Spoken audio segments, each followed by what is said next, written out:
All right, hello everybody. Welcome to UK CORRAL, the podcast that reviews every single comic ever written by a British writer. I'm your co-host Mike L, and as always, I'm joined by Adamantium. Zenith. And of course, Nice Man. I'm thinking of changing my name. What do you think I should change it to? Well, I don't know. That's up to you. What do you think it should be? I'll have to give it some thought. You know, really, what could it be? What could it be? I really have to give it some thought. Well, I thought there was a punchline. I thought you had one in mind already. Oh, that is the punchline. I don't have anything in mind. Yeah, All right. That's right. I know. Yeah, that's right. Grant Morrison's Nowhere Man. I think Nice Man is perfect. You do? Yeah, I think it's fine. I like was Nowhere telling- Man. Yeah, because I was telling some students the other day about, the Brotherhood of Dada in Okay. Doom Patrol. Yep. And the leader, Nowhere Man, right? Yep. Just, it's a good time. Nowhere Man. I kind It's of up like to you. Yeah, but we all need to evolve. And Sure. maybe I'm evolving, from a caterpillar into a butterfly, from Nice Man to Nowhere Man. Plus, you just said your birthday, right? True, that's right. I am evolving, Mm-hmm. I I'm guess. devolving, yeah. Okay, so we've got a lot. We've got 120 pages of Grant Morrison glory to talk about here. Well, Paul can talk about most of it, not all of it. But anyway, we're going to do our best. And as our listeners and viewers know, some of us on this podcast have very terrible memory, me being one of them. But Adam has great memory. So Adam, why don't you help out and summarize the first chapter for us just to get us rolling here? I was supposed to read this. Uh, That's my joke. That's my joke. It's all good. do you mind if I interrupt? Sure, sure. Just before we get rolling, I wanted to say that, I was thinking about Grant Morrison and Zenith. Then I was thinking about American culture.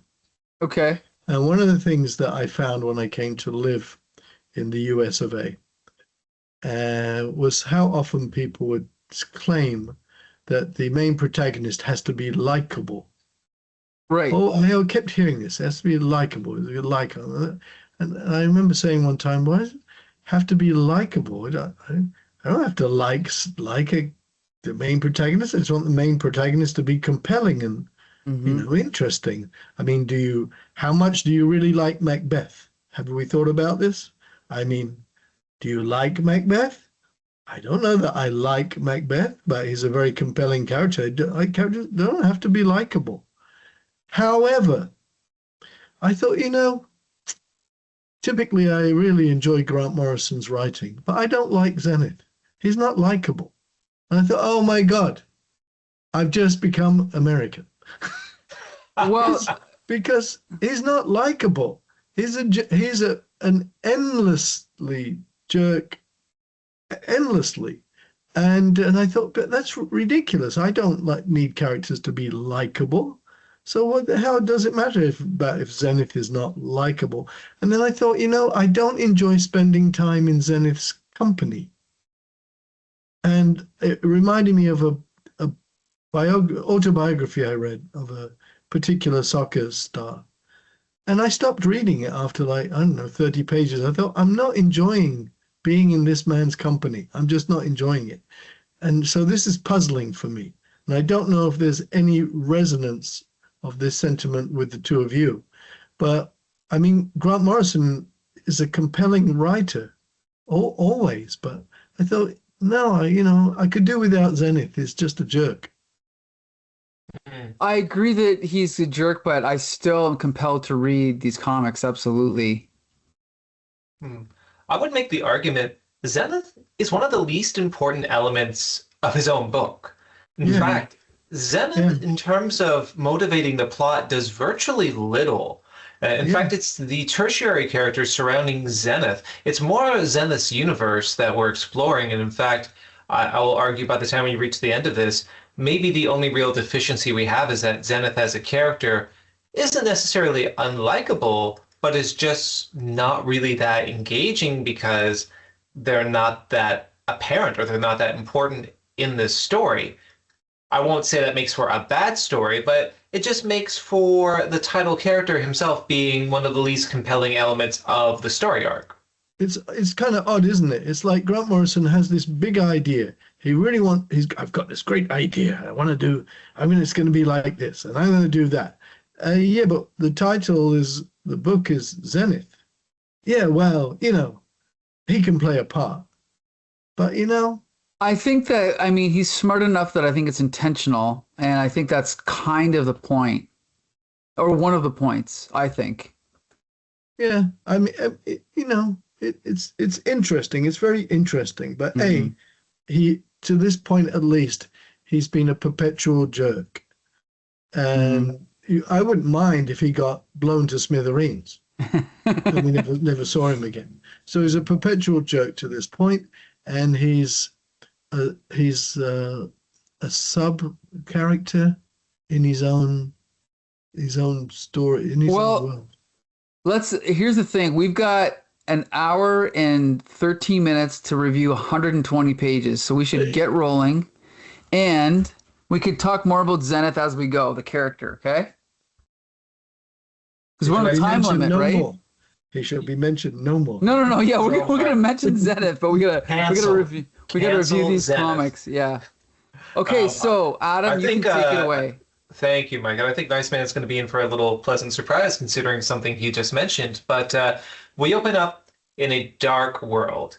We're introduced to Dr. Payne, reintroduced, I should say, who appeared as the progenitor of all these superpowered beings, and he's writing a memoir of the end of the world, saying it is the final memoir to be written with no one to read because he is really the last human alive. And as we progress through this dystopic world that he's in, there is no sun. There is just a giant black void in the sky. And continuing through this, we get his recounting in his journals with these beings that are discussing things with him. Now, these beings themselves appear to be the angelic sort of super beings that we had seen in some of the previous arcs, some sort of super entity, although it's not quite clear exactly whom they are. But through his discussions and through his journal, what is apparent is that he's aging in reverse, which is going to be a bit of the framing device of this narrative. This is part of something that happened, some phenomena that created essentially the apocalypse, which also resulted in everyone dying. And that includes Zenith and also St. John, who are the two main characters that we've followed throughout the previous books. St. John also going through his alias. I believe it was the, this is escaping me right now. Mike, you might remember. I don't remember. I don't know. Mandela. Okay. Yeah.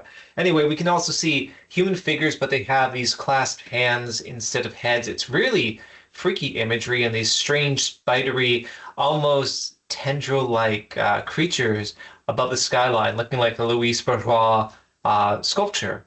It is apocalyptic. We move on, and we really see this as the preface of the story, as Dr. Payne is saying this is the final memoir describing how the world ended.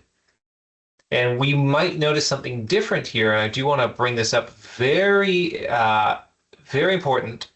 The remainder of what we had read of Zenith was a black and white comic. This is unique in the sense where this run, and I was taken aback by this a bit, is all published in color. And I believe, Mike, you probably have the colorist's name immediately available, but I believe, who was it? Find out. Was it Gina Hart? Yes. Okay. Yes, Gina Hart, you're right. Yeah, so that's how we open up. Quite a way to open up this story arc. And I'm immediately, to me, it recalls a certain other comic we just read in our last episode, which was Miracle Man Book 3, right? This framing device of writing about sort of from the point of view of the end of the world, and then kind of going back and explaining what happened. Because I read this comic spread out over 2 or 3 nights, and I actually didn't realize how much of the ending of the story was foreshadowed in this. So that shows a lot of planning on Grant Morrison's part, you know? So that's pretty cool. And so I'm going to do my very best to summarize the next chapter, but bear with me. We basically, so let's just briefly talk about this opening chapter. It's only a few pages long. It's only, 5 pages long. But Paul, what did you think of this opening chapter? The artwork is beautiful. Yep. And the coloring is really good as well. It's a very masterful opening chapter. It really gets you into it, and the device of, okay, here's the end. How did we get to this point? But of course, it's very compelling. The aliens are decidedly alien, which is good. This is not a hokey comic book, you know what I mean? It's carefully crafted, infused with intelligence, and just beautifully done. Yeah, and it's like touching on things that many superhero comics touch on, but it's just doing it in a better way, I think. But anyway, okay, let's jump to the next chapter. We're opening up with a BBC report, kind of touching base with Zenith here, and Zenith being an asshole again, as usual. But I don't mind that at all. I just think he's kind of funny. You know what I mean? He's selfish. He's whatever. He's superficial. Like I said, I just read this 2 nights ago, and I don't remember exactly what happens. And to be honest, the more I read Zenith, obviously the plot's great, but I'm loving just the back and forth dialogue so much that I think that's the ideas are incredible, but get so much out of the back and forth banter between all these characters. I don't know about you guys, but I love it. I'm going to say, I think the dialogue is the best that it's been in the series for this phase of the book. It feels organic, very witty. I love the back and forth between Zenith and his manager. And I love the topical elements that bring up too, because this was released in 1990 originally, I want to say. So you had Baggy and you had Manchester becoming really big in the UK scene. So you had this sort of fringe going away from the mechanical post-punk and new wave sounds that were typically going to be heard in pop, towards something that was almost retro, going back to 1960s flower power imagery with danceable beats. So you'll reference bands like Happy Mondays or Stone Roses. And this is exactly what's happening with Zenith. He's talking about how, I just had to make a pop record, a dance record, because, that's going to get me to #1. And that's what all this flowery imagery is referencing. At the same time, we have this other group coming up that Mike is showing right now on the page, Horus, which features the surviving members of Black Flag, that superhero organization that were transdimensional in that last adventure. And I just think there's an interesting contrast, if you know much about alternative underground music, the idea of a group made up of members of Black Flag contrasting with the sort of baggy Manchester scene, very much the apotheosis of the tension that was happening between the US and UK alternative music scenes at the time. I thought that was pretty clever. I honestly know barely anything about that scene, but I got a comment on it in that when I was growing up in the 80s, superhero comics were always 15 years behind the times. Superman had a mullet in the 1990s. That shows how embarrassingly out of touch the typical comic book creator is. Grant Morrison was the opposite of that. He was always cutting edge. So I think it's very cool how topical this comic is for that time. Especially, he's referencing things I barely even know about, but you know all about this scene, right? So look at Adam. So humble. Anyway. What? All about it. You know a little bit about it. I had the Stone Roses first record. It's fine. There you go. Okay, so let's just jump to the next thing. So then I believe this is the first time we're introduced to this concept, right? No, there was a being called Chimera in the last story arc. It was that thing that was like pure consciousness. It was like a giant mind, and it basically contorted itself into this pyramid, and that's what St. John's looking over. Okay. So again, because I've read this over 3 nights and now we're back at the beginning, I don't remember exactly the order that things are revealed, but he is describing the Chimera as a creature that transformed itself into this pyramid, a whole tiny universe, a microcosm which duplicates our own scaled down, infinitesimally small universe. And I love how Grant Morrison is so good at this. They introduce this, like just like an All-Star Superman, where Superman shrinks down.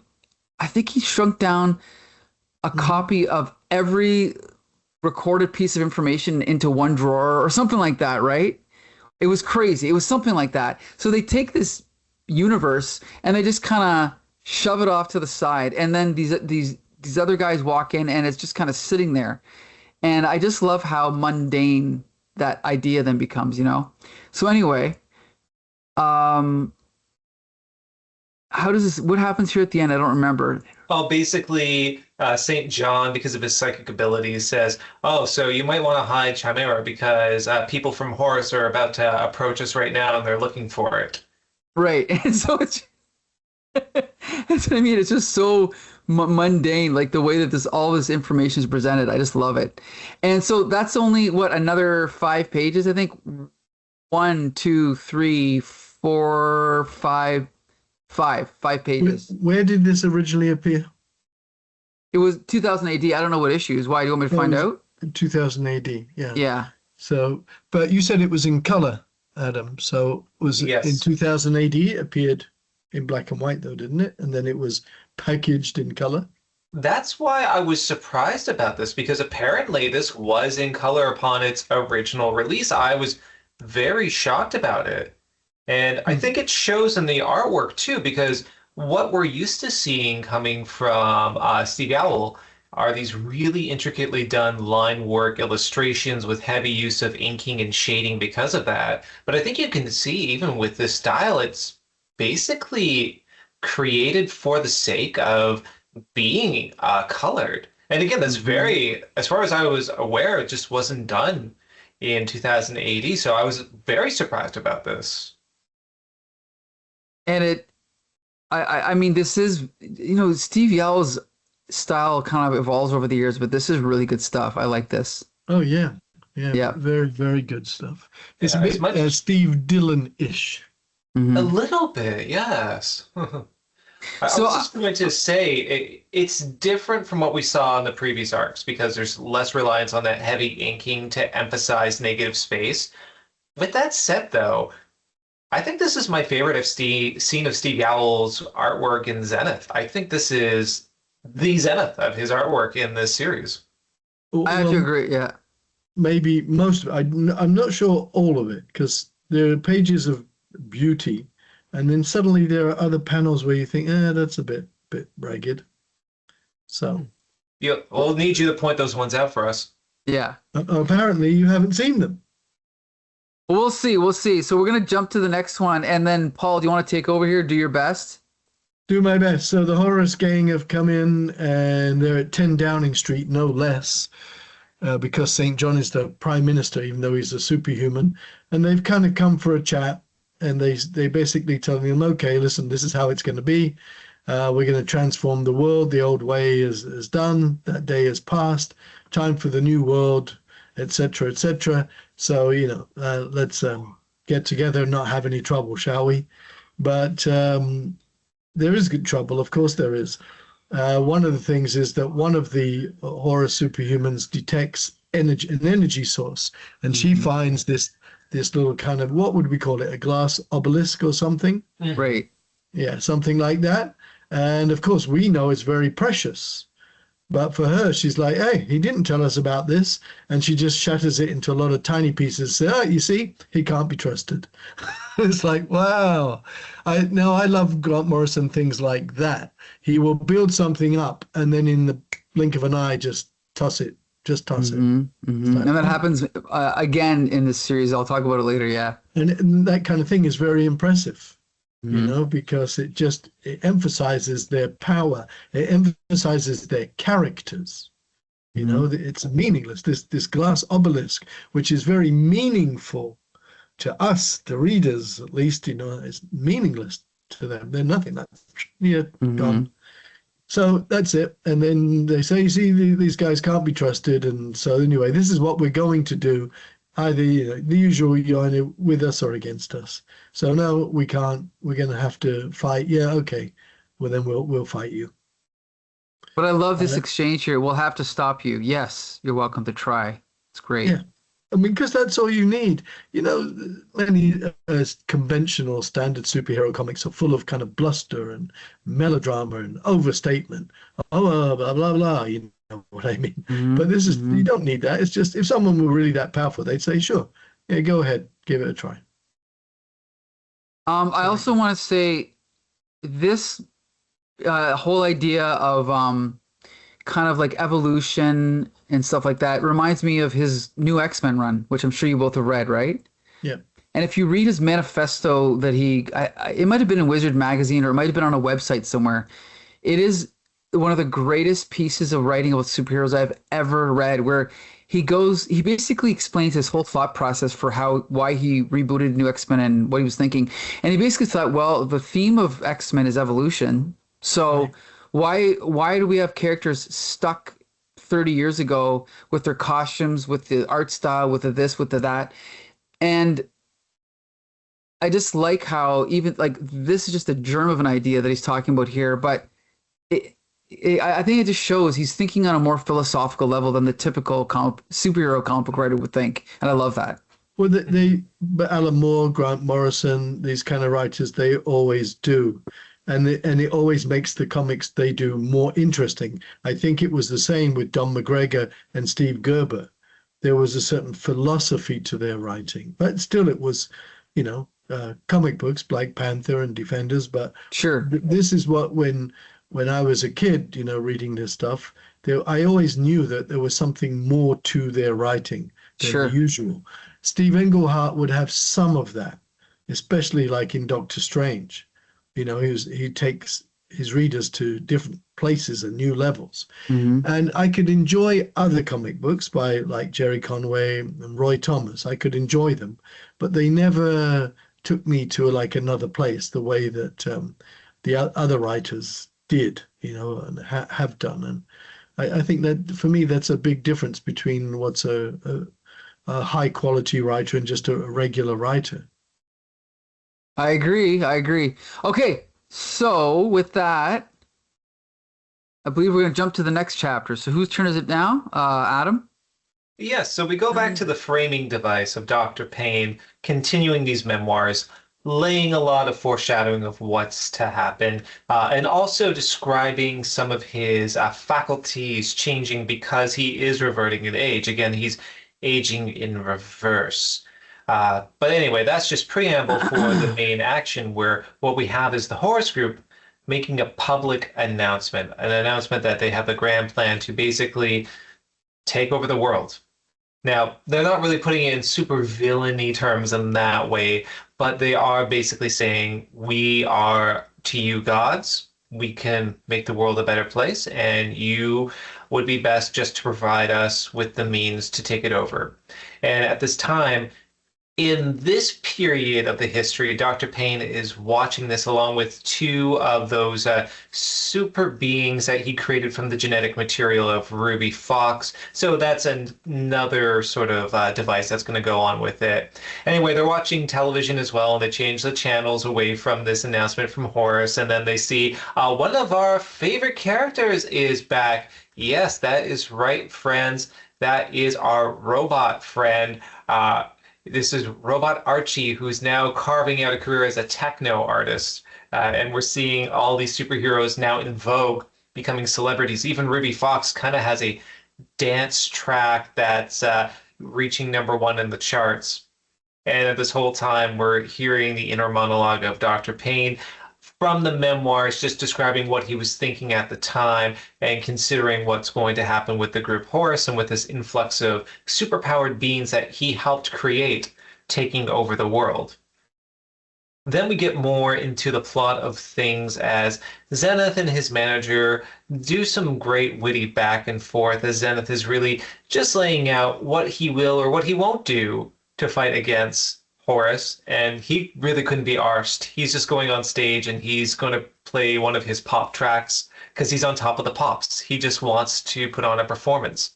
And what's interesting is we see a baby with one of these young women that are sitting next to Dr. Payne, pointing at the screen going, Dad, Dad, Dad, because if you remember, there was that sequence in the last story arc where Zenith was not so much forced, but coerced into copulating with these two women and producing offspring. And so, yes, he has a child. Forgot about that. Mhm. I like it. It's really good. Now, going on, what we basically have is what would happen, I think, in a real world scenario where you have someone putting up an ultimatum. You have a government body, in this case, the United States, who want to fight against this. They are seeing this as an act of aggression. They can't handle it, but they're trying to decide, how do we tackle these superpowered beings? Is there any way to eliminate them? And they do decide that they will create a plan in order to try to kill these super beings using agents that have latent psychic abilities that may be able to override the capabilities of these superpowered, genetically altered beings.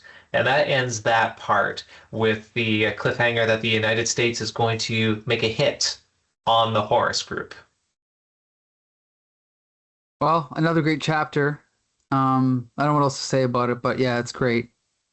I mean, again, I think I'm going to have to start reading these slowly because I forget so much of this and there's so much going on, especially considering they're only like 5 or 6 pages each. But any thoughts, Nice Man? Yeah, can we go back to the first page of this? Yeah, right here. Or move on a page, please. Okay. Yeah, you see, amidst all this intellectual stuff, all this philosophical stuff, and everything that goes on, you know what's coming. We have outrageous humor, and it's so funny. So at one time you're taking it seriously, and this is some serious stuff. And at other times you can't help but laugh. That's great writing. We've got great comedy going on alongside. You know, I love the cultural references. I know them, of course, from having grown up, well, in London till 14 with like Top of the Pops and then Melvin Bragg and the South Bank show when he's talking about Zenith. And here we got Robot Archie representing the musical Times. And this is Robot Archie from, you know, I think the Lion weekly British comic book, which I used to get. You know, on Saturday mornings, I go pick up my British comics, and there's Lion with Robot Archie's he's nice, right? He's on the cover of like Lion and Yawn. Here he is. He's a techno freak, and you know, because we've read ahead, it's hilarious stuff, hilarious. So that really stuck out for me. Robot Archie has really evolved. Talk about evolving. Yeah, it's just great. And can we move on a little bit and let's see quickly through the rest of it? Yeah, and as Adam said, he was forced to copulate. So we now have baby Zenith, and there's again so much going on, but it's well orchestrated, isn't it? We can still follow it, and it comes together. It's a bit like a record by Beck. Yeah. Right? Yes. That's it. Well, that's the thing is I read, even though I don't remember half of this, I read so many comics now. Like when I read old comics, I hate to say it, but I get bored very quickly. And if I don't like a comic, I just stop reading. I'll stop reading the series. I'll drop it, whatever. But this stuff, I just zip along, and it's always entertaining, and there's always something new. And he's a master of turning a phrase. Like, I mean, I wish I could have highlighted all of the parts that I wanted to reference, but I didn't. I mean, I couldn't anyway. But you get the point, though. But we can jump to the next. Yeah, you know what I mean? Yeah, it's not a 10-minute comic book, right? And neither is Alan Moore. You have to invest your time and energy. Yes. Well, and And that's we should point out a lot of people hate Grant Morrison because they don't understand Grant Morrison. And I can admit I don't understand half the stuff Grant Morrison writes, but I still enjoy reading it. Yeah. And it usually, if the story's not, if I don't love it the first time around, if I go back and reread it, I usually love it. Or I understand it more. Even just going back and just looking at these pages, I'm seeing how, things were kind of tied together better than the first time I read it, right? Just like a few days ago. You can't be lazy if you really want good art, you can't be lazy. You have to invest your time and energy into it. Otherwise, it's just throw away stuff. Mm-hmm. Yep. Okay, what were we going to say, Adam? Anything? No notes. Okay, no notes. Okay, we're going to jump to the next chapter, which I don't remember what happens here. Let's see here. I'm trying to think of what happened here. Do you remember, Adam? Do you remember, Paul? It's the the leader of the Horus superhumans, and he's a bit dismayed with Domino, because Domino, one of his fellow super beings, has convinced himself that he's a punk. He's a punk, and he lives a punk lifestyle, and that's it. Because what's the leader's name? Do we know? We do know. I've forgotten. Not sure. But he wants Domino to dress appropriately, and things like that. But as Domino says, I'm a punk, so forget about it. But then Domino is visited by some superpowered characters. And why is he visited? Because the United States president has basically put out a hit job on the Horus game. And these other super beings, they're created by oh my God, you see, what's his name? The old guy who's getting younger. Oh, Pain. Right. He created these characters as well, right? I don't know if that's established or if it was an offshoot of the American government trying to make their own superhuman project.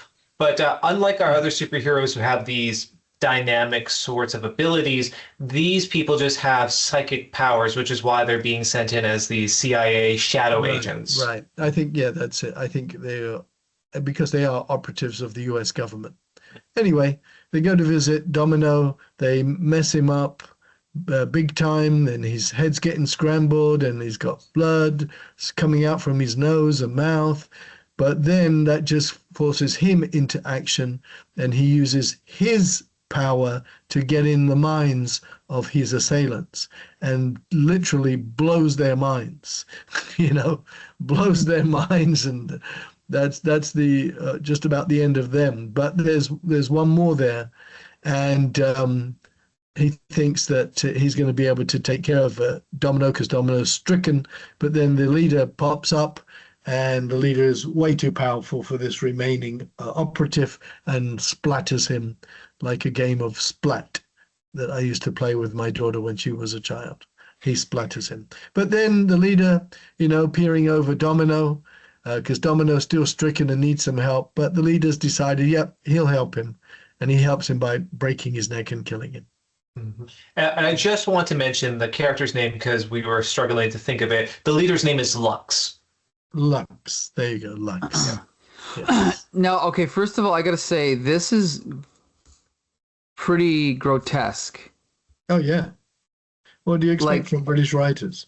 Right. That's pretty grotesque. And you also pointed out that they're not doing anything other than using these psychic abilities. But it's also interesting that in a typical, say, X-Men comic, they would dramatize or depict the energy coming out of their minds. But here, no, they're just standing there. Right. Because, in reality, that's how psychic powers would work, right? Mm-hmm. But I also got to say, to be honest, when I was reading this, I was confused about who was where and how many people were in the room, because we never really see a wide shot. So we see him, we see the guy and the girl, and then we see the torsos on the ground, but there's two other people. So I found it a bit confusing. Did anyone else feel that, or no? Was it just me? Yeah, because there are 4 people in the car, right? Right. That's what I mean. It's like, okay, well, how many people are there? Well, there's 2. There's 2. Oh, there's 2 more. I don't know. Did you get that, Adam? No, actually, it made sense to me because the two had entered the apartment. And by the way, when they initiate the psychic attack on Domino, the dominoes surrounding him start pinging over. What a great visual element. I really appreciate that. The Mm-hmm. implication being the other two soldiers are remaining in the car. If we go to the next page, uh, Domino manages to blast one of the figures out of the window. You can see the outline of her body in that fiery blast, leaving only the male with the sunglasses. And behind him, Lux drops two charred rib cages, implying those other two that were in the car had been devastated. So to me, it made sense. Sure. I just wish it was a little bit clearer. You know what I mean? It's one of those things you can figure out, but I just wish it was clearer. Well, I think the kineticness does add to the chaotic element of the Mhm. sequence. Also, it's amazing where when we're talking about communicating stuff through art and through dialogue, that this is maybe the first issue we've had within all these 5-page stories of feeling things were perhaps a bit too condensed. And that's incredible in and of itself, that this is the first time we encounter anything where there could be some confusion. I just want to say that. Right. So basically what we're seeing is a displacement of time where we're jumping ahead a little bit and going to the past. Basically, the Horus group said American operatives were sent to eliminate us. This is an act of aggression, so we're using this as a declaration of attack. We are going to devastate the White House. And that is exactly what happens. Now, seeing that this act of war has happened, things are getting heated. We see the British Parliament discussing what ought to happen, and there's a lot of fingers being pointed at St. John since he himself is a superpowered being, asking if he is with Horus or if he's with the British public. What are his intents? And St. John ultimately goes, well, I'm not a part of Horus. I am going to confront them. And going to the next page there, Mike, what we see is the gathering of St. John, Robot Archie, and Zenith about to confront the Horus group in their abode, in this tower. And this will be the major conflict that's about to happen. Now, I have to say, I'm a little bit surprised to see Zenith here. You'd figure he'd be too soused to even bother getting up to even walk over to this building, and yet, yeah, here he is, but he's still pretty nonchalant about it. There's some great one-liners going on between characters. But just moving on ever so briefly to the next page, what we're getting is the fact that in spite of the attack that wants to be instigated from our quote-unquote heroes, they're surrounded by this incredible group of superpowered beings, and we can see Lux begins to use his own mental powers and reality warping powers to encase the facility in the sort of hypogogic, colorful orb. And the story ends with, again, the framing of Dr. Payne just writing his memoirs, talking about how this was the incident that initiated the end of the world. Pardon me. Good job recounting it, Mike. Thank you. I mean, I also got to point out that the art, because the inker on some of these is someone Hart. I'm not sure who that is, but I actually like the inking on this and as some of the previous chapters better than the first few. I don't know if you noticed that difference, or maybe Hart inked them all. I don't know if you noticed that. Am I wrong? I think Gina Hart did colors and inks on this. Okay. You know what? I think you're right, because although no, you know what? I think the art is all Steve Yeowell and the colors are Gina Hart, but I just noticed that sometimes it gets inkier. Like this is a little bit more pencily, if I can use that word. But then other chapters, like it just feels. I'm trying to find an example. Like this. This feels a little bit more inky to me. Like I really like this. See this? Mm-hmm. This looks a little bit more inky rather than pencily, if that's such a word. And I really like this. Like this is top notch. I really like this, and into the next chapter as well. Just saying. Mm-hmm. All right, I don't know, Adam. Do you want to just jump to the next one, because I'm probably going to be useless on this one too? Are you sure, Mike? Or what about what about our nice man? Oh, what about Nice Man? Yeah. Well, you know, I was thinking about how this chapter reminds me of Alan Moore. We said, when we were doing Alan Moore stuff last time, you can't not read one word, and there are a lot of words. And it's the same here. My God, there are a lot of words, but this is not Roy Thomas style nonsense. Yeah, I know. You're right. You're right. I mean, this is actually worthy and substantial stuff. Mm. So we've got, what again, the names. What's this guy's name? Pain. Payne. Yeah, I should remember. They're very corny, unfortunately corny. Payne's getting ever younger, all by himself, going through the streets of, it's London, isn't it? Suppose what's left of it.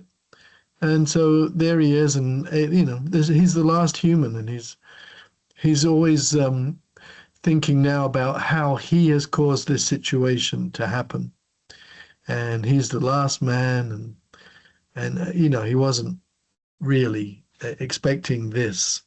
So it's a bit like a Twilight Zone where he's really desperately unhappy and kind of regretful. If I've missed something in what I just said, please tell me. Mm-mm. All right, so off he goes. But there's all this psychedelic stuff going on, really psychedelic stuff, because in the action, we've got the Prime Minister and Zenith and Robot Archie, but Archie seems unaffected. They're being attacked. As the Prime Minister says, they've gone into the hypothalamus. All you have to do is to increase your brain's production of serotonin. But Zenith is quite lost in all this. But Archie, as we said, is unaffected. So he's able to make, for me, hilarious comments in this dire situation. What does he say? And Zenith to Archie, it's like, what do you mean 3.5 seconds? It's been feels like years. And when did you get so big? Mighty Archie, big on talent. It's even like the whole.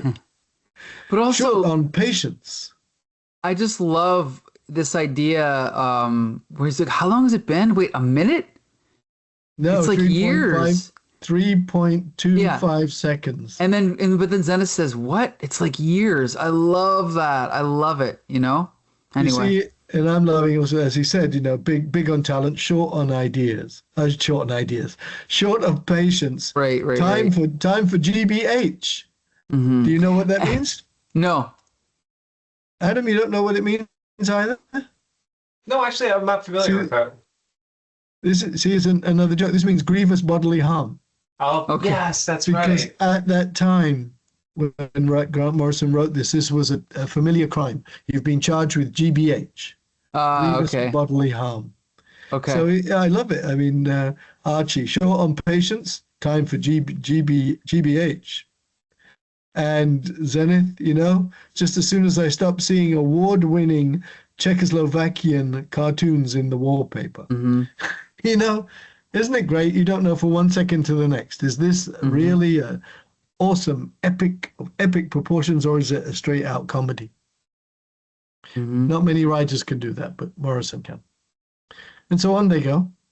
And the Horus people are about to get a surprise because the Prime Minister is actually very powerful.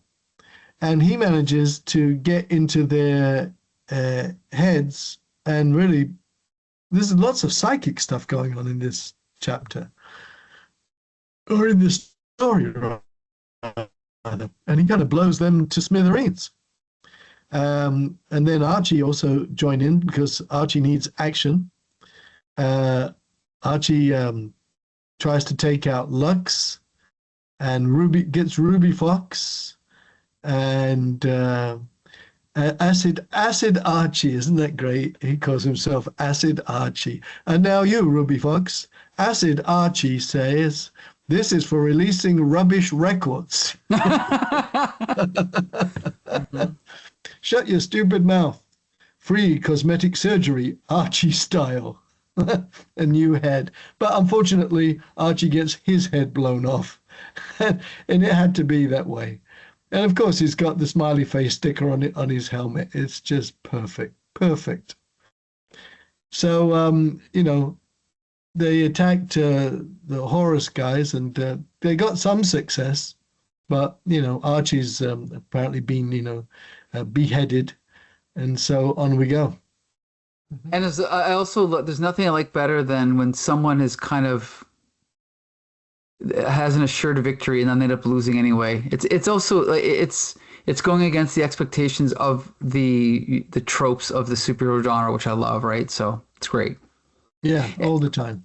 And this page, again, the color is incredible. The black contrasted with the orange and red, and I love this bottom panel, the way that he's flying over Zenith. It's just great. Yeah. I actually really love the color in this. I do. Yes. Yeah. Mm-hmm. Any comments, Adamantium? No notes. No notes. All right. That's a good sign. Well, we can. Yes. I can try and do the next one. Let's see. So now we have like the fallout of the battle here. And oh crap. Oh yeah, and who's this he runs into? Oh, DJ Chill. DJ Chill. Right. So then they start fighting. He starts on fire, and then Zenith puts him out. And then what do they call it? The Horus are still there. So then the Zenith ends up. Oh no, sorry. What's his name? Who is St. John? St. John ends up escaping by kind of using a trans-dimensional warping thing, and they end up leaving. And then as we can see, the destruction of the city all around them. And then we cut over and we get an explanation of what happened. Oh yeah, this is kind of cool. I love this idea where he then says, because we just read that time traveling Flash story a few weeks ago by Grant Morrison and Mark Miller, but he talks about, oh, I shifted us forward through time, or rather, I shifted us in space and let time move on while we were in suspension. And you read that and you read it twice and you go, whatever, fine, and you just keep going, But again, we talked about this, but there's some people that read that like, oh, this is stupid, man. It makes no sense. But sometimes you just kind of go, what's the point of trying to explain an idea like that? Just go with it. But anyway, that's just my thoughts, right? So anyway, so then they're walking along, and this is where we get the first chronological glimpse of what we saw in the first chapter, which is that it appears that the sun has been completely blacked out, right? And there's just this black sun over London now. What have they done to the sun? And I just want to reiterate that because these stories are so short, 1, 2, 3, 4, 5, it also forces the writers to have a cliffhanger every 5 pages, right? So even if this wasn't 5 pages, if you were to train yourself to think that way and you were doing, say, 4 or 5 chapters per issue, you would go, okay, I know every 5 pages I have to have a cliffhanger, just like a TV show. I have to have a cliffhanger every 15 minutes, right? And I think that's a good way to train yourself because, as I've discussed on this podcast, when I started to get into reading a lot of comics in the 2000s, when they started writing for the trade, not only would the story, not wrap up after 6 issues, even each issue had nothing that made me want to come back for the next chapter. It just seemed like they ran out of pages. But with these British comics, look at this. You're getting to the end of 5 pages. Imagine if this was the only part you'd read that week. You'd be like, oh my God, now I got to come back next week to find out what happened. Anyway, just a thought. Mm-hmm. What do you think, Adamantium? It's a great continuation of this plot thread. What we're really seeing is a chapter that is just a plot progression rather than really focusing on too much more, but very impactful with its ending and really wrapping this up to show, oh, there wasn't some sort of sleight of hand that's going to happen when the Payne is writing in his memoir about how they instigated the end of the world. It's here. It's the end of the world.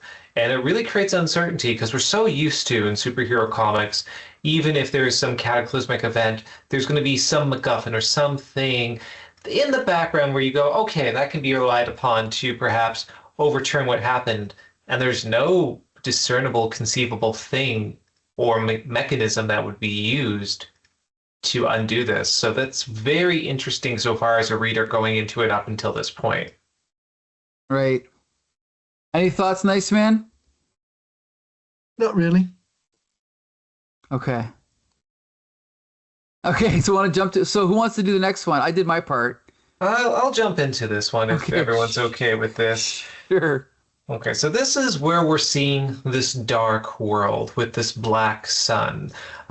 So St. John is going through the wreckage of London and basically seeing not only the sun is seemingly blacked out, but things have been transfigured. He's also witnessing the weird transformed bodies of people. It's a horrific state, very reminiscent of what we talked about in that last episode with Miracle Man, with the Siege of London by Young Miracle Man. Or Kid Miracle Man, pardon me. Yeah. Regardless, they're discussing elements about what could be happening in this world. It's very unclear to both Zenith and to St. John what could be happening, but there's a slight realization that there is something very odd about the sun, more than it just being blacked out. We're going to get to that in a moment. But we revert back, of course, to Dr. Payne, who's continuing to write his memoir for nobody. He flashes back to what happened immediately after the dispatch of St. John and Zenith into this future time where what happens is that the Horus group come to him. And by coming to him, they are asking, well, not so much asking, they are going to take these other beings that were with him. One of them being a character called Blaze, and then also the son of Zenith. What's interesting, though, as the Horus group encounters Dr. Payne and these other two, you're going to see this coming up in the next page. Is that it? It's actually the page thereafter. My apologies. Okay. Oh, yes. So, of course, what's happening is even though the Horus group is all but describing, yes, we're going to destroy the world and kill humanity. We're going to let you live. You are basically our father, and so we owe you that at the very least. And this is where the revelation comes through. And this was very clever.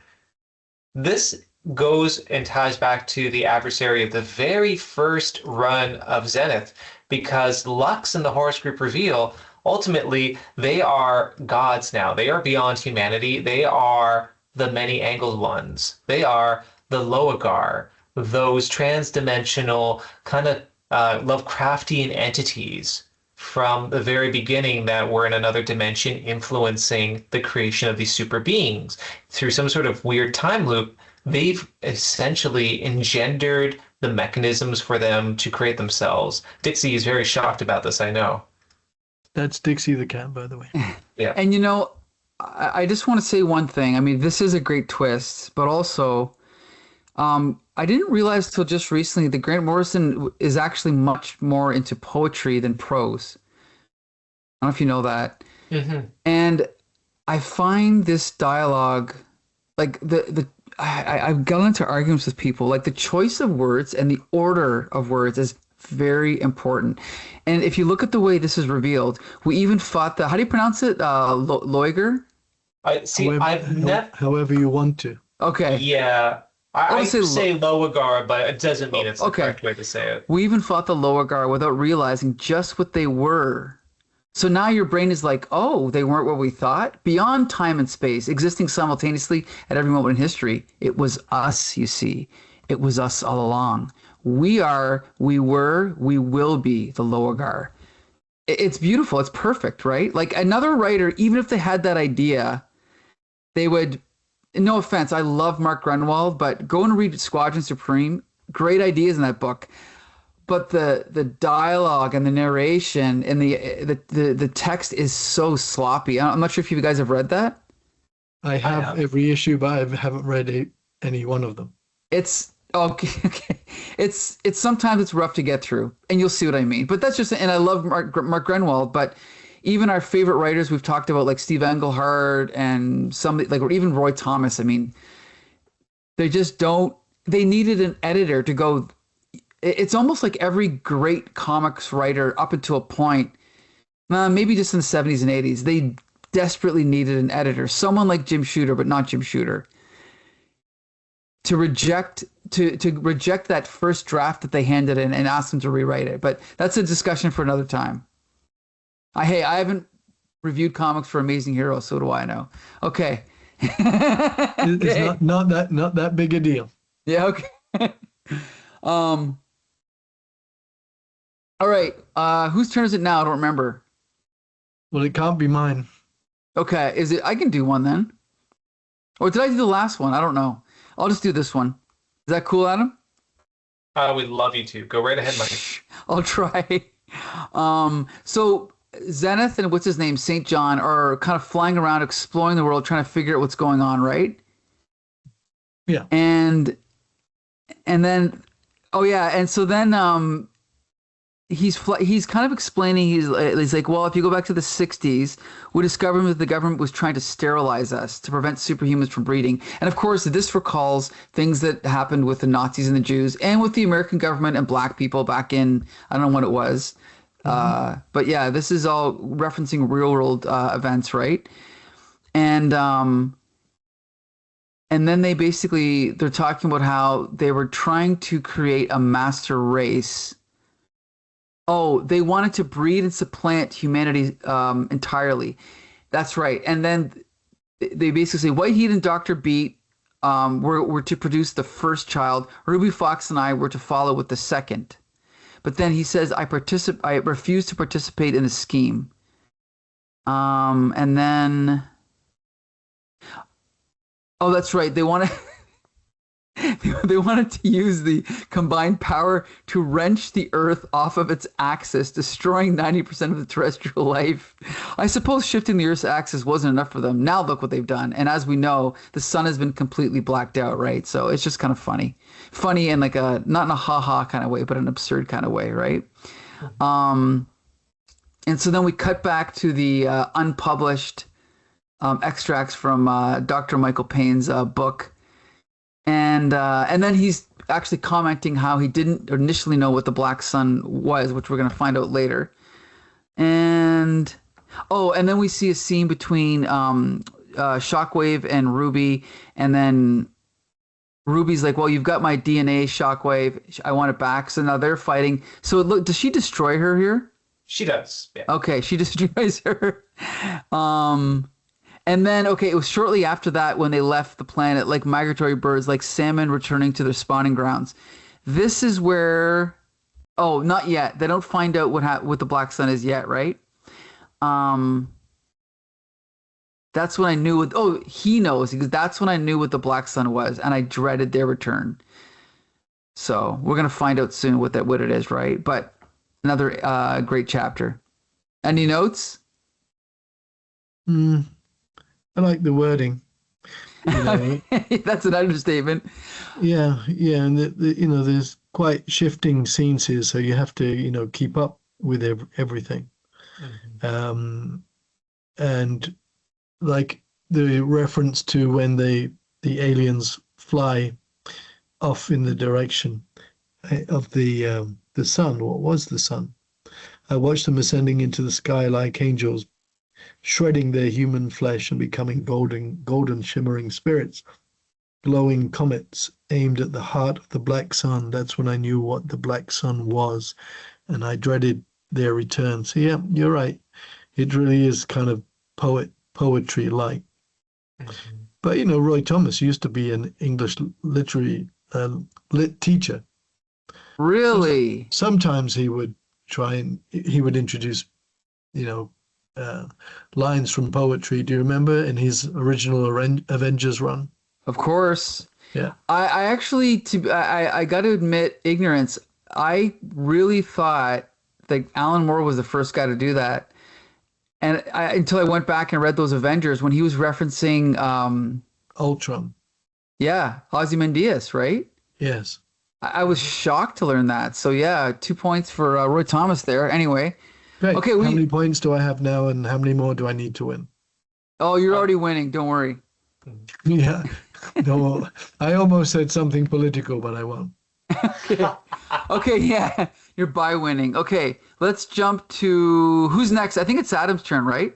Definitely. Yes, so we're Okay. just cutting back again. We're repeating some information here where Payne is just recounting when the entities returned, where the Loagar came back. So both St. John and Zenith are trying to figure out what to do when they get a sense of what is actually happening to the sun.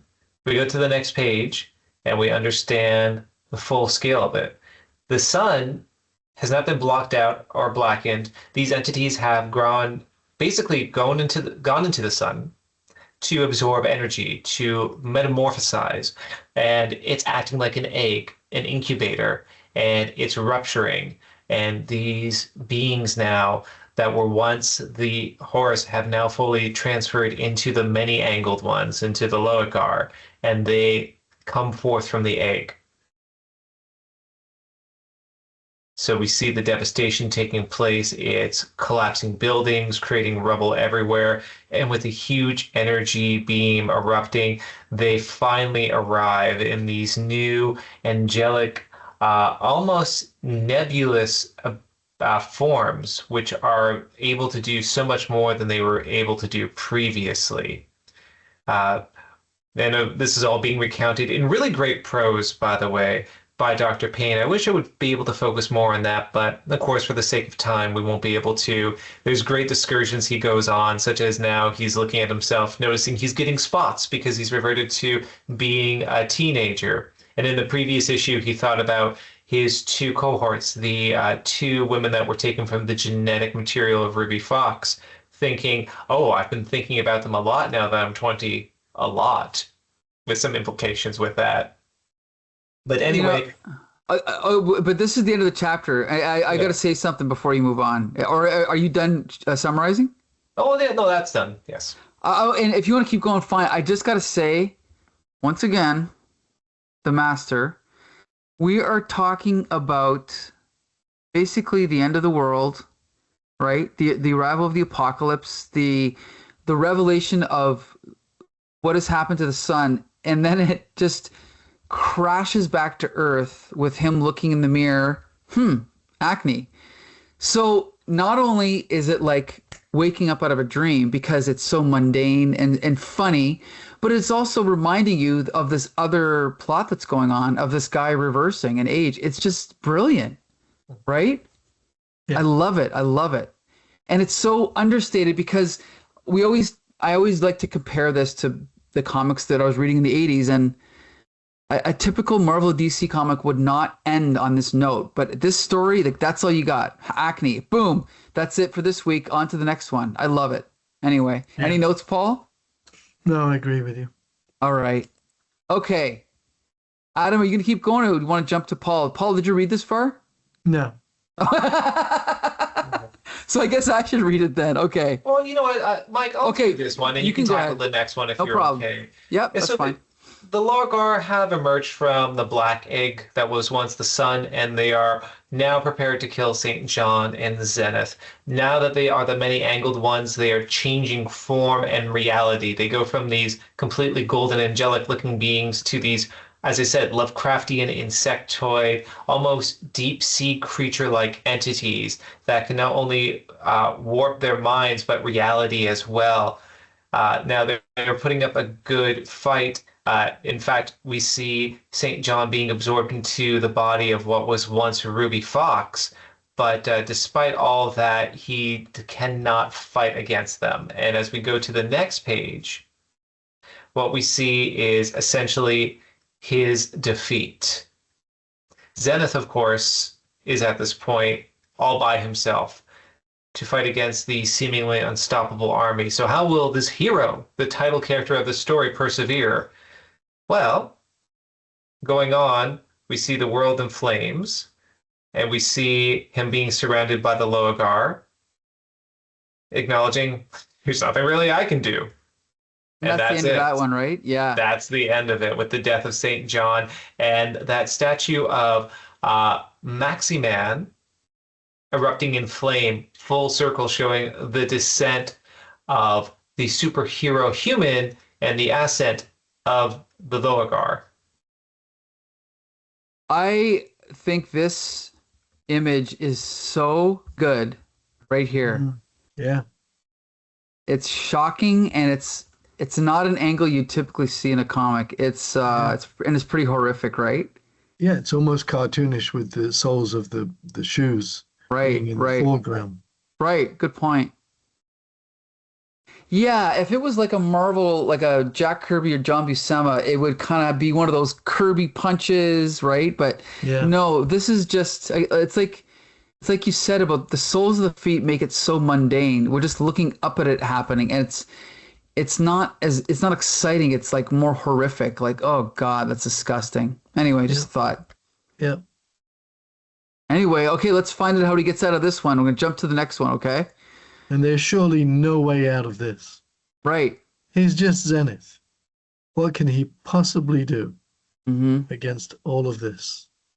Meanwhile, Robot Archie was long lost.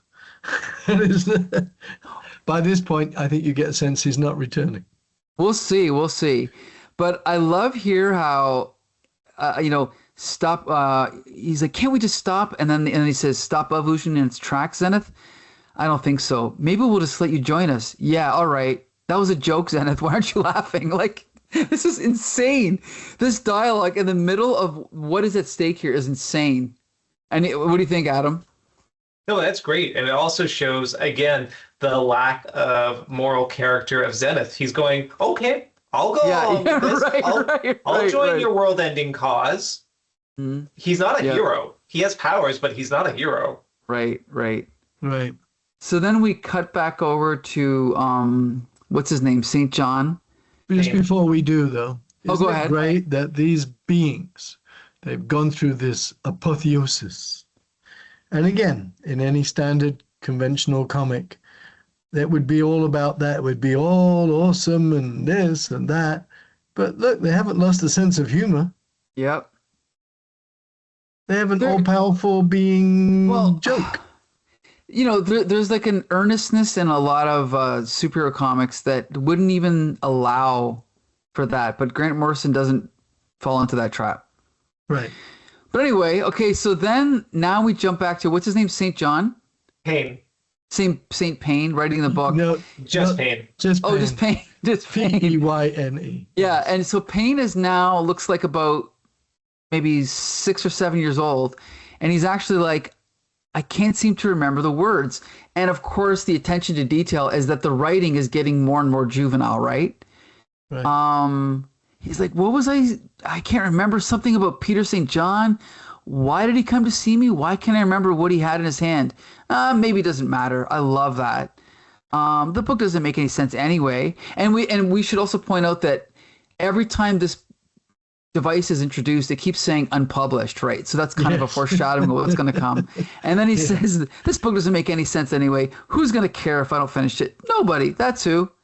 And then we cut back over to Zenith exploding. And then he's like, wow, I did it. He's like, and then it looks like, so what does he do? We don't really know what's happened yet, right? He just has a lot of energy. Power. Right. Yeah.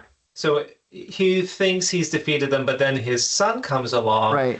And I just want to jump in because I think this is a great twist that harkens back to the original run, that the son transforms into Ulk Sokot, which might mean very little if we're hazy about it, but that was the name of the Loagar that confronted our heroes at the end of the first book of Zenith. The one that almost drove St. John insane because of its manipulation of matter. And it then proceeds to consume Zenith, its once father, and kill Zenith. And we end with this cliffhanger. There you go. Again, talk about cliffhangers, right? Yeah, Zenith is now a skeleton. At least he's still got his costume on. Yeah, exactly. Well, you got your wish, nice man. I did? Yeah. Why, Robot Archie's coming to the rescue? Well, you said you wanted to see Zenith blown up by the end of this, so here you are. Oh, I see. Yeah. Good. Yeah, that's right. So, well, then. So how's he going to get out of this one? Adam, do you want to do this one? Sure. Okay. This is really a wrap up of what happens after the last of these beings have evolved and all our heroes, quote unquote heroes, have been defeated. Uh, Again, Dr. Payne is left to walk on this world in reverse aging, I should say, as he sees the Logar continue to transform the world, doing horrific things, shifting people into strange shapes, filling these strange vials with what appear to be the entrails and innards of human beings. It is grotesque. It is horrifying, Geiger-esque in a way. Essentially, they're able to shape the world into a form of madness, and they complete their ascent. All those stories from Lovecraft about what will happen if these ancient ones come to the world and generate madness and shape the world into the form of their insanity is essentially what takes place. So as Dr. Payne continues reflecting on this in a prose style that's even more juvenile because, again, he's aging in reverse, so he's very much a child now, scribbling with misspellings and extremely poor grammar. We are getting a child's perspective of the end of the world with this. We go into the next page, and what we basically see is he is exhausted. Payne has no more to write. He's lost the capability to even do that, so now he stays in bed and continues to revert in age, only to be met by one of the Lorgar, who come in, again, thanking the Doctor for aiding them, for allowing them to reach this ascendancy, this evolution. But now they're done with this world. There's nothing more to do, especially now that the Doctor has de-aged. And so they have a plan to go throughout the rest of the universe, continuing to take over planets and exert their will across the galaxy. And the next scene, very reminiscent of 2001: A Space Odyssey, from the top of this strange cathedral, they release the baby up into the sky where the reverse aging Dr. Payne essentially descends into non-existence as the Logar proclaims, "Look what you made." Next scene is the beginning of the end, and that's the end of that. Should I just keep going, Mike, just to wrap this one up? If you want to, sure, yep.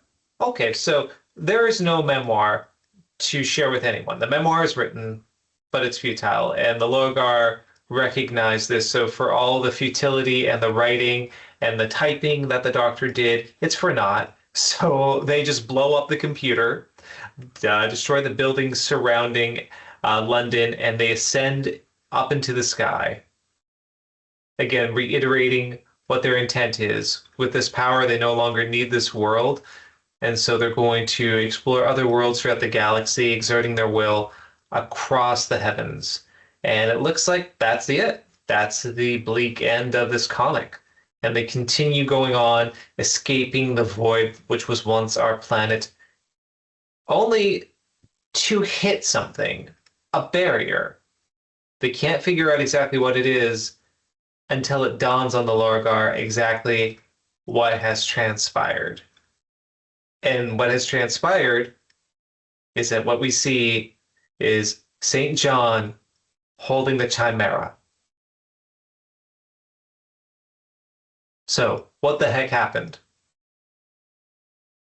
We're going to find out in the next issue, right, Mike? Yeah. Essentially, that scene at the very, very beginning of this comic, where the Horus group entered into St. John's office and destroyed the Chimera. Well, that was all a machination. That was a creation that he engendered through the power of the Chimera. Basically, what happened is, using his psychic abilities, he was able to see what was going to happen. And because the Chimera contains basically a pocket world, he trapped them in there. He trapped all the Horus group, which he knew would form eventually into the Lorgar, in there, trapping them in this alternative reality so they can no longer exert their will over his world. And that's how they get out of that one. And just as casual and as humorous as you would expect, rather than doing any ostentatious thing, he takes this object and he just places it in a drawer and closes it. And that's the end of that. And then the rest of the epilogue follows where there's some shady dealings with St. John as the leader of the country. There is someone who's the leader of the opposition who dies mysteriously under the case of a heart attack. And even though Zenith's friends, such as Robot Archie, who has returned, so that should make Nice Man pretty happy. Yes. As well as Zenith's manager talk about how shady and suspicious that is, Zenith says, well, hey, it doesn't bother me. I'm going to stay out of it. And then St. John's going to stay out of my business. And that's just the way it's going to go. And oddly enough, this leads to a falling out between Zenith and his manager. So we see a little bit of a progression of character here where his manager leaves him because he's finally reached a state where he can no longer tolerate Zenith. On the next page, this is where the falling out takes place at this big extravagant celebration of the last single that was released by Zenith, who of course is soused and blitzed beyond belief. And with this dissolution of their relationship, that's the last real relationship Zenith has. On the next page, what we have is Zenith just going into a cab, just riding away. And with that, we have the end of Zenith. I think we just have one last page. And this shows that there might be some less than subtle hints of the manipulation St. John is exerting over the nation as we see his eyes glow and the background of him, that psychedelic hue as if he is manipulating people around him. So maybe the villain didn't actually get defeated in the story after all. But Zenith, our hero, couldn't be arsed. He's just moving on with his own life because he wants to stay out of trouble. And is there another page, Mike, or is that it? Well, this is where it gets confusing because I started in one edition, then went to another, and there's actually another chapter that I believe was written in 2000. Yes. So this one I did not read, so maybe this might have to be something for a much, much later date. Yeah, we can skip this because this is written 10 years later, so it's like an epilogue. They reference Oasis and everything, so we don't have to talk about it. Anyway, but okay, so yeah, it's safe to say this is the end of Phase 4 right here. Of course, I love it. Even though, as you can tell, I forgot half of it, but I still think it's great. I do kind of wish, to be honest, I wish the rest of the chapters were in color. What do you guys think? The rest of the chapters, you mean the epilogue? Phase. No, the rest of no. Sorry, the rest of the first 4 books. Oh. The first 3 books, yeah. I don't know. I feel Yeowell's art style was made for black and white for those first 3 books. And while it makes it a bit inconsistent, I do think there is a noticeable shift that he made for this book to allow for a colorist to add some flourish to what's happened here. I normally prefer black and white comic to colored comics, but there's something about this I really love the art for. If there's any critique about it, you can tell Morrison, they were just really trying to wrap this up because there's plot points or at least elements introduced in the very first Zenith phase that never really were touched upon again, such as Zenith only having powers for a certain period of time, and then they would wane, and then he would recharge, and then he'd have his powers again. That doesn't really come into play here at all. It holds no bearing. Yeah. And there is also that strange thing where the second book of Zenith had to deal with basically stopping someone from bombing London, and that was it, which had very little to do with the story arc regarding the Lorgar or with the big event that would shift realities. That just really dealt with the first, third, and this final 4th phase of Zenith, and the second one almost felt a little superfluous. Still a very entertaining read, but it didn't really seem to play in much to the overall arc. And I guess if there's one major critique I have of it, is that Zenith himself is a very tertiary character. He doesn't really do anything. The only thing that he does is sire his son, which becomes the most powerful of the Lorgar. And that, I think, is it. But with that said, that doesn't mean it's a bad story. I actually think this is the strongest book of Zenith. I love the humor of it. I think the pacing is done really well. It kept me surprised throughout, and I think the philosophical aspects of it, I think the conception of these otherworldly beings and this sort of cyclical exploration of time was really effective. I think this was very strong. Oddly enough, though, the weakest in terms of featuring Zenith as an important character. Um, so I don't know. On one hand, I think it's the strongest book of the series. On the other hand, it's the weakest for actually involving the main character of the series to be important. So that's just my food for thought. I wonder if either of you have feelings about that. I mean, it's probably my favorite so far as well, and I really don't care that he's not really the protagonist and that he doesn't really do much. It doesn't bother me at all. So I don't know. What do you think, Nice Man? Like we said earlier, it may be titled Zenith, but it's not really that much about Zenith. It's his universe. Well, the other thing to think about is 99.99% of every superhero comic is named after the lead character. Why? It doesn't have to be, right? Like, I mean, think about every Western movie you've ever seen. Are they all named after the lead character? No. It's so funny you should say that, because I was just thinking of 1952, I think it's Nicholas Ray, Johnny Guitar. Have you ever seen that movie? Yes. Yes, I have. Yes. It's not about him at all. He's a supporting character. It's about the two female leads. That's not, but even, okay, Rio Bravo, Stagecoach, you know, High Noon. Movie titles are not always the name of the hero. And I always wondered why, like, there's a couple DC comics like Heroes in Love and a few other ones that I can't even think of, but why can't they release a comic called, I don't know, like, okay, let's use our imagination here. This is our last final thought. If this wasn't called Zenith, what would we call this comic? I don't know. Acid Trip. There you go. It's something, it could be anything. It could just be, right? I don't know. You could take a quote from this and just like, I don't know, there you go. Look, A Bigger Place. There's the title of the book. Trapped in, well, you don't want to give that away, but you get my point. An Eternity in an Hour. There's the title of the comic. Why not? Just a thought. It was interesting how it starts out as the concept of the superhero as a pop celebrity. And then it shifts completely, and it doesn't end up like that at all. But I feel that is not a flaw with Morrison exactly, but something I have noticed throughout their writing career. They'll get really enthusiastic about certain ideas and drop what the initial idea of the story was in favor of what's really fascinating them thereafter. Now, I will say, usually whatever they pursue, I find to be completely more interesting than whatever the original concept of said book was. Case in point, what we've seen with Zenith.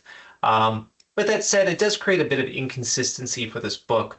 And with this really being the end of Zenith, aside from the epilogue, which I'm sure we'll talk about at some point, I'm satisfied with the series, although it doesn't feel as complete as what we just read with Miracle Man.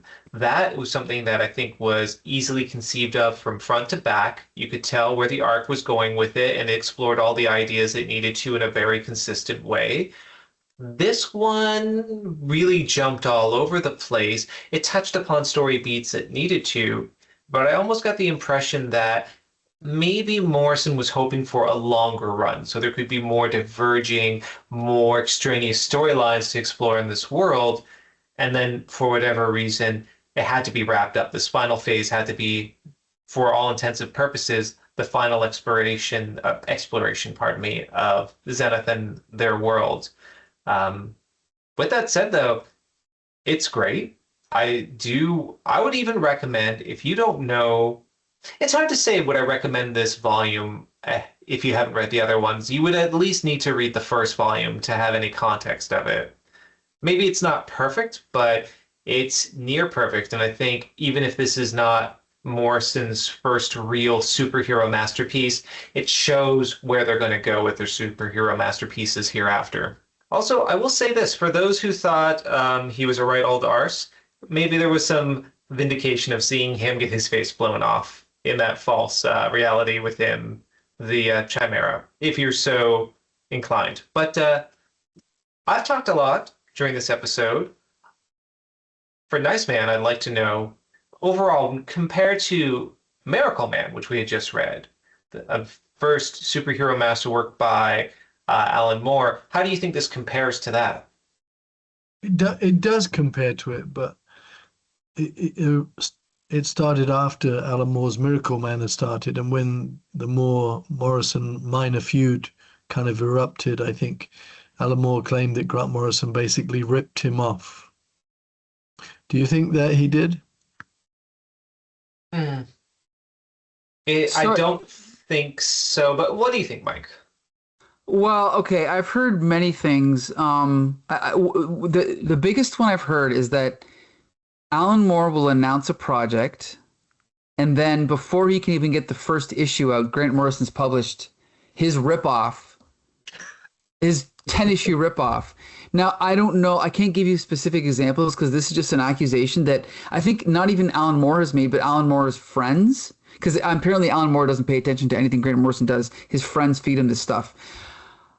I just think it's almost a fluke of parallel kind of thinking, because they've both gotten into magic. Yes. Right? They've both covered a lot of the same ground, but I don't know. I don't know, honestly. Even Supreme, which is one of my favorite books, I remember when I was reading it, I felt like it was either Grant Morrison had ripped off Moore or the other way around, but I don't remember for what. But I remember coming across ideas where I'm like, this seems kind of familiar, but it might just be a coincidence. I don't know. Yeah. I see parallels to your point, Nice Man, just because this story ends with the perceivable bad guy or a potential bad guy in St. John being victorious, like Ozymandias in Watchmen.